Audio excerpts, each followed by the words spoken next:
Okay, 14. Seattle. So I like Geno, but I think he's one of the weaker quarterbacks. Absolutely. I think it's one of the weaker offenses. Look, they can run the football a little bit with Kenneth Walker, and that has helped them a lot. But I also don't trust their defense in big spots either, especially when you're looking at their matchup. They have to go on the road to the Niners. That's not a good spot for them. Their offense or defense, right? Yeah. In the trenches, they're going to lose. On the edge, they're going to lose. So I don't love the Seahawks going forward. I think they're in a good spot. They got a lot of draft capital. They're pretty young. Mm-hmm. Geno's good. You could either stick with him. You could either look to draft a guy. You could do both. I like them going forward. I think they have good direction as a franchise, but right now they're the weakest playoff team. I think so too. And when you're the surprise of the playoffs, most of the time you're going to find yourself at the bottom, right? Yeah. Nobody expected Seattle to make it here this year. But nevertheless, they did. They have a pretty good team. They've been able to string some things together, and they've looked good. But as opposed to the rest of this list, I mean, you can't even argue me into them being any higher, even 1 to 2 spots higher. You can't. I guess maybe I could see the argument for this next team, number 13, the Giants. Here's the thing that separates me from the Giants and the Seahawks. I think the Giants have an identity. I think Brian Daboll, his clever offensive scheme, they know what they're going to do. They're going to run the football. Daniel Jones off play action. They're going to control the line of scrimmage on both sides of the football. Their front seven's going to get after your quarterback, and they're going to find ways to win. They're very good situationally with Daboll, which is a mark of a good coach. So I think that's what separates them from Seattle, that situational awareness and their identity. Yep. You know exactly what you're getting from New York. You see it every game they play.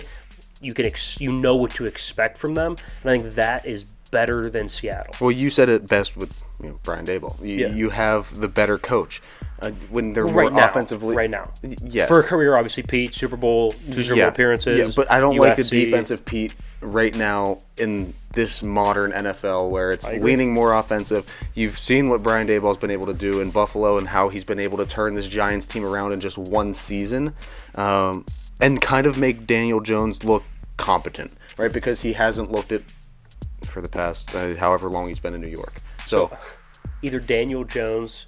Do you think either Daniel Jones or Geno Smith win a playoff game? Wouldn't that be crazy? It would be a story. It would be a story, and actually, it's either going to be Brock Purdy or Geno Smith that wins a playoff game in that matchup. Who would have thought? Not me. Who would have thought? If you'd have guessed at the beginning of the season, hey, a 7th-round rookie from Iowa State is going to host a playoff game, and Geno Smith, who is a bust for the first 8 years, is going to break the all-time franchise single-season passing record for Seattle and go in the playoffs and maybe win a game. Insane. It's insane. All right, number 12 here, the Dolphins. I don't know who their quarterback is. The only reason they're above the other two teams is because I know what I'm getting on the perimeter, right? They have fantastic skill pieces, good offensive line. They got good backs. Well, good offensive line sometimes if they're healthy, and I think they are right now. Defense is pretty average at best. You got a good coach. And they match up pretty well against Buffalo. They look, before the snow started, that was a really competitive game. Yeah. And I don't think it's supposed to snow. So that's a plus. And they actually beat Buffalo in Miami, so they match up decent. But I just don't know what I'm getting at quarterback. Yeah, it's always a toss-up with them. They lack special at quarterback, so I can't have them much higher because almost everybody on this list above is either a better quarterback or has better traits. Yes, and I think one of the things that pushes them above those bottom two teams is the fact that they have a Mike McDaniel as their head coach. Right. Being able to hit you with schemes that you haven't seen and just be so creative offensively, I think provides a ton, especially in the playoffs, because that's when you're going to need it the most. I agree. All right, let's go with the Ravens at 11. I think the culture is better than Miami. They have more of a history of winning. I think they can run the football more consistently than Miami, which is going to keep you in more playoff games. Since Roquan Smith got there, that's a top 5 defense, so I guess they're gonna limit points. They're gonna get turnovers.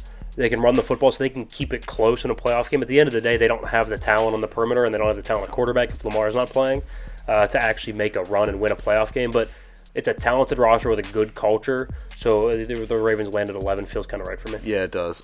It's a strong team. They're always a strong team. They're always competitive in the late season. So, above an unproven Dolphins team, really, they are very unproven. We've seen a little bit of a spark this year, but other than that, not much.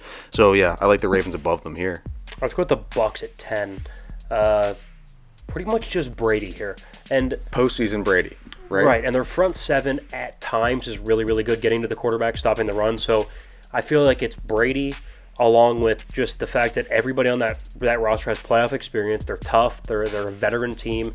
Veteran teams tend to kind of take over in the playoffs. And would it shock you if they made a run? No. That's exactly it, right? And again, we'll get to predictions next segment, but that's a team that could make noise that you didn't really see coming, because it's they're 8-9, the offensive has sucked all year, so it's is it not this is the perfect Tom Brady area right here? He always gets kind of quiet, just kind underdog, just swept to the corner for a while, and you don't think about the Bucs, and you didn't think about the Patriots when he was there, and then at the end of the season, oh wait, they kind of snuck in, and then they're right there, and then they're just kicking the crap out of everybody in the playoffs. So. All right, let's go with the Jags at 9, because overall I think they're more talented. And right now, call me crazy, right now Trevor Lawrence is a better quarterback than Tom Brady. Big. Statistically speaking, and how he's played the last couple of weeks, that's not crazy to say. Big, plus arm, mobile, good perimeter piece. Not great, but good. Zay Jones, Christian Kirk are a good pairing. I like Evan Ingram as a tight end. Decent run game. Love Doug Peterson as a head coach. Defense is starting to get a pass rush. The other Josh Allen, edge rusher from Kentucky, where he scored a touchdown on a fumble recovery. Yeah, that was a nice scoop and score. Questionable call. It looked like an incomplete pass, but we'll take it. Questionable call. We'll take it. I think the Jags on a neutral field right now would beat the Bucs. That's why they're ahead of them. Yep. All right, 8. Let's go with the Vikings. It's a better all-around roster than the Jaguars. I like their piece on the perimeter better. I like their running game better. And not that I don't love Kirk Cousins, but he is certainly a very capable NFL quarterback. Yes. He's steady. He's not going to make a ton of mistakes. Now, you get him on the road in prime time, different story. But he's hosting a playoff game. Should be okay. The only thing should be okay, but their defense is bad. That's why they're not high. And that's the weakest offensive line this high up on the list. Right? I mean, they haven't been able to really clear holes for Dalvin Cook. They haven't been able to really pass protect for Kirk Cousins. So it's shaky. And the Vikings are a coin flip, it seems like, every single week. They either come out and they look like a top 2-3 team in the NFC, or they come out and they just play a brand of football where it's wow, I think a middle school team could probably compete right now. That's fair. You're right. It is a coin flip. But I will say, you know exactly what Vikings team you're getting by the first drive. Yep, it's very evident. First drive on defense, first drive on offense. You see one series on offense, one series on defense. You know exactly how the game's going to go. I knew it was over when they couldn't score in 4 attempts from the 2-yard line against Green Bay. 100%. You knew. First quarter, first drive, it was done for them there. Yep. All right, number 7, the Cowboys. First of all, I like their run game a lot better than other teams. They have 2 good backs. Their offensive line is good enough. Dak is a B+. Dak's a B+, really solid quarterback. I don't love the picks, but Dak is a grown-up in the room, good, solid quarterback. CeeDee Lamb's a pretty good one. Michael Gallup's an okay 2. I like the pass rush, although they seem not ready to play something. Is it just me, or do they not look ready to play at all in Week 18 against the Commanders? That's been Dallas football recently. That's why they're not higher. Here's their chance to finally get a playoff win for the first time in 25 years against a weaker roster in Tampa Bay, right? So, you have your chance now.